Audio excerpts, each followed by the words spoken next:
ভক্তকে আলিঙ্গন করে, হ্যাঁ প্রকৃতি প্রকৃতি আলিঙ্গন হবে, পুরুষ পুরুষ আলিঙ্গন হবে।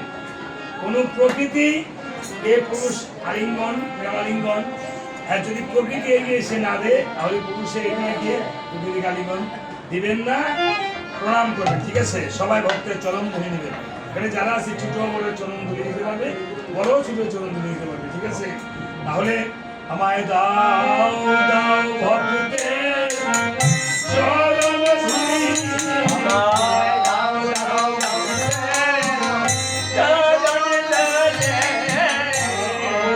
ভক্তের চরণ ধুলি, আমায় দাও দাও ভক্তের চরণ ধুলি, সরস করি দাও ভক্তের চরণ ধুলি,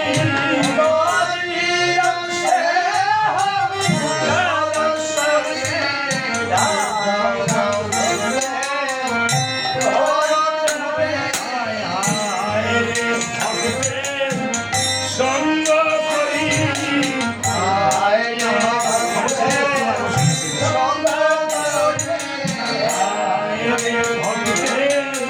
সঙ্গ করি, সঙ্গ করি,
নাতিন জামাই।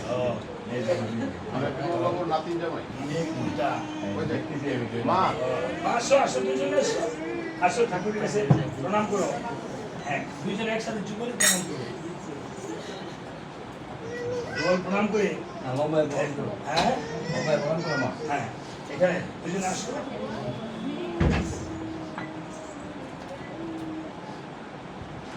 আমার সাথে সাথে বলো একটু বলো নমো বন্দে বৃন্দাবনম গুরুম কৃষ্ণম কমল লোচনম বল্লভী বল্লভম এবং রামম সীতাং রাধা লিঙ্গি প্রিয় মাধ্যম ঠাকুরের কাছ থেকে হ্যাঁ একটা পুষ্প নিয়েছে তারা নাতিন জামাই তো না মানে তো আপনার বাবা নাতিনকে নাতি নাতির কাছে কত আদর করে এটা একমাত্র এই একটু দাঁড়াও বাবা একমাত্র বড় জামাই হ্যাঁ মানে এই পরিবারের বড় জামাই দাদা তো বড়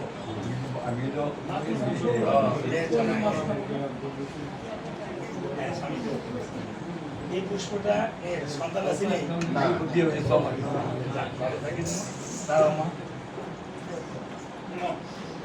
একটা পুষ্প নিয়ে যায় পুষ্প নিয়ে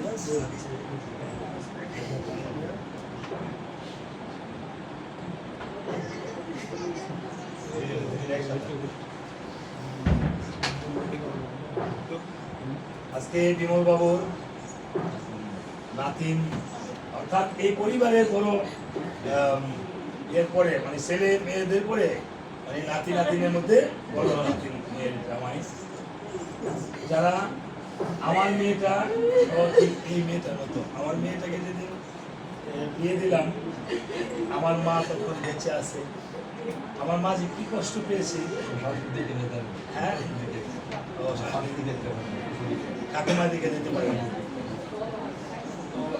সেই মুখগুলো মনে পড়লে আসলে অনেক কষ্টদায়ক বেদনাদায়ক আমার মেয়েকে যদি আমি মারতাম মানে বকা দিতাম আমার মা বাবা রাগ করে ভাত খেত না বুঝতাম না কেন বলতো যে তোর মেয়েকে তুই বকা দিস আরে পড়ার জন্য তো বকা দিস এটা এই যে নিজের সন্তানের চেয়ে বেশি ভালোবাসে দাদু ঠাকুমায় নাতি নাতিকে এই যে আদরটা এই আদরটা আর এই জামাইয়া এবং এই নাতি নাতিটা আর পাবে না তো তোমরা এই বিমল বাবু নাতি নাতি এবং জামাতা এবং পুত্রবধূরা ও যারা আছেন মায়েরা পুত্রবধূরা আসবেন এসে ঠাকুরের কাছে প্রণাম করবেন এবং জায়েরা ছোট যা বড় যাকে প্রণাম করবেন যায় যায় অর্থাৎ আলিঙ্গন করবেন হ্যাঁ আলিঙ্গন করে ঠাকুরের কাছে এই শ্বশুর কিন্তু তারা কিন্তু নিজের বাবার চেয়ে বাবাকে ফেলে সে শ্বশুরের কাছে আসছে আসছে না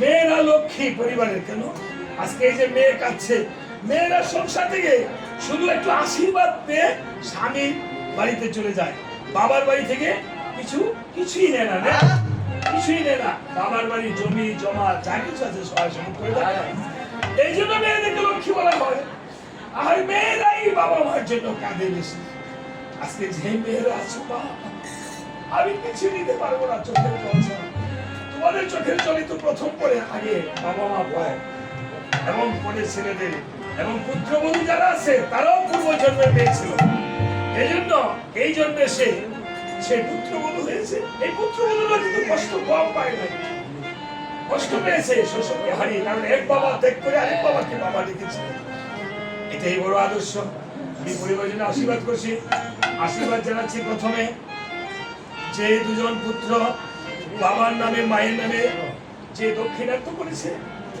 আমি এই টাকা যেন পুত্রের দেওয়া দক্ষিণা যেন বাবা মার পারের পর হিসাবে চলে যায় এবং আমি আশীর্বাদ জানাচ্ছি এই বাড়ির জামাতা হিসেবে তো আপনি বলতে গোপালদির দাদা আমাকে অনেক রামায়ণে দেখেছে গোপালদি আশ্রমে কীর্তন করি আমাকে সহ আমার দলকে যে দক্ষিণান্ত করেছি দাদার মা বাবা আছে দাদার মা বাবা নাই ওনার মা বাবার জন্য পারের করে হিসাবে এই দক্ষিণা চলে যায় সবসময় সব জায়গায় তো দেওয়ার সময় সুযোগ পাওয়া যায় না আর সর্বশেষে এই জামাতা অর্থাৎ নাতিন জামাই, তাদের জন্য আমি প্রার্থনা জানাই ঠাকুরের কাছে যেন তাদের মনোবাঞ্ছা পূর্ণ হয় নবদম্পতি।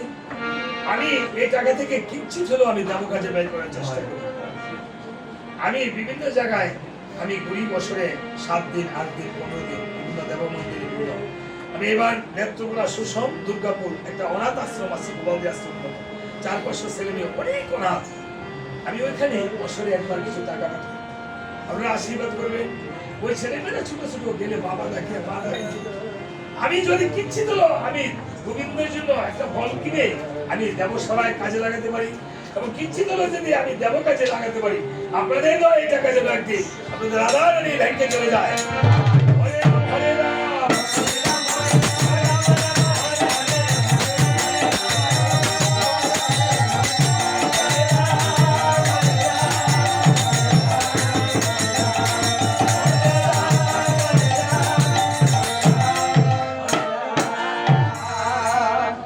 আজ চাবিরতি আনলে করে দিবি, আনলে বলে যা।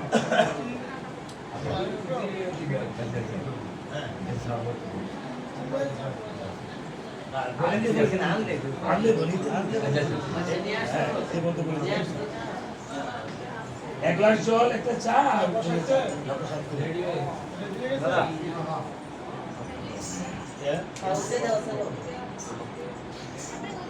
ঠাকুরের কাছে প্রণাম করে খালি একটু দুষ করি।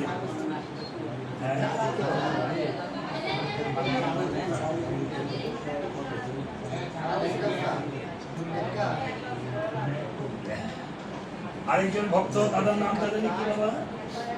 আরেকজন ভক্ত, বাবা মা আছে রে বাবা? বাবা নাই, মা আছে। আজকে এই আমার হস্তে যে টাকা দক্ষিণা তুলে দিয়েছে, আমি দক্ষিণা বা পুরস্কার পাওয়ার যোগ্য নই, তারপরেও এই টাকা আশীর্বাদ স্বরূপ আমি কিঞ্চিত হলে যদি ব্যয় কাজে ব্যয় করি যেন এই ভক্তের মনোবাঞ্ছা পূর্ণ হয়। ভগবানের নামে আমি হস্তে একটি পুষ্প তুলে দিলাম। ভগবান আজ এভাবে রামচন্দ্র যখন নিমন্ত্রণ করে এসেছে, পরদিন হচ্ছে দেবগণ, মণিগণ, ব্রাহ্মণগণ, পাতালবাসী, নাগগণ সবাই অযোধ্যাতে করেছে আগমন। এবার শত্রুঘ্ন দিয়েছিল বসার আসন। এবার বড় দেশে করেছে ভোজন ক্রিয়া সমাপন। লক্ষণ 1 জোড়া বর্ণ হস্তে আসেন, লক্ষণ 1 জোড়া বর্ণ হস্তে নিয়ে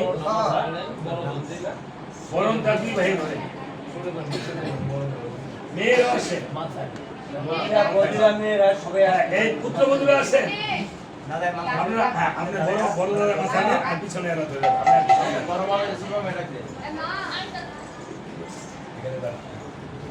তাড়াতাড়ি আসেন, এখানে রাখেন 2 মিনিট।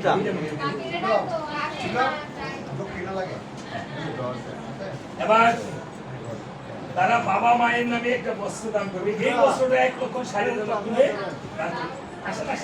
আপনারাই তো মেয়ে, আপনারা তো বাবাকে এক বাবাকে ফেলে আরেক বাবা, আপনাদের বাবা মা আছে? আছে। এই বাবা তো চলে গেছে, আসেন ধরে আপনারা ধরে রাখেন। শ্বশুরের জন্য ঠাকুরের কাছে প্রার্থনা করবেন। আর তো শ্বশুর বলবে না মা একটা চা দাও, আগো একটা সেবা দাও, একটা 1 গ্লাস জল দাও, আর বলবেন না শ্বশুর, তাই না? এই সব পুত্র বললে তো সবচেয়ে বেশি কষ্ট পায়, কারণ মেয়েরা তো দূরে চলে গেছে, মেয়েরা তো কষ্ট পাই। তো আপনারা হ্যাঁ পুত্রবধূরা আলিঙ্গন করবেন, শুধু যা বলে তাকে প্রণাম করবেন, বুঝতে পারছেন? আর যার যার স্বামীকে প্রণাম করবেন। এই আপনারা একটু হলুদানি করেন, একটু রাজি করেছেন?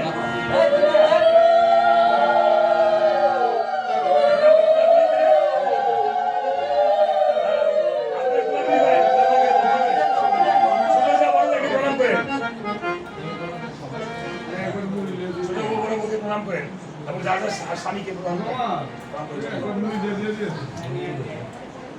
আজকে এই বছর লক্ষণ দাঁড়িয়েছে 1 লক্ষণ 60,000 লক্ষণের সকল মণিকে দান করেছে, মানে 1 জোড়া বরণ বেশি হয়েছে। লক্ষণ বলছে ঠাকুর দাদা আমি তো গণনায় কোনো ভুল করি নাই তাই একটু পুষ্প নিয়ে যাই এখান থেকে পুষ্প নিয়ে ছেড়ে রেখে দাদা এক জোড়া বরণ বেশি হলো কেন সবাতে নিশ্চিত করে চাই বাল্মিক পরিবার আসলে এই সুমন্ত্র তুমি বাল্মিক পরিকে নিমন্ত্রণ করে নাই যাও সুমন্ত্র বাল্মিক পরিকে নিমন্ত্রণ করে আসো আমরা সবার মধ্যে একটু চা সেবা করে নেই ঠিক আছে আর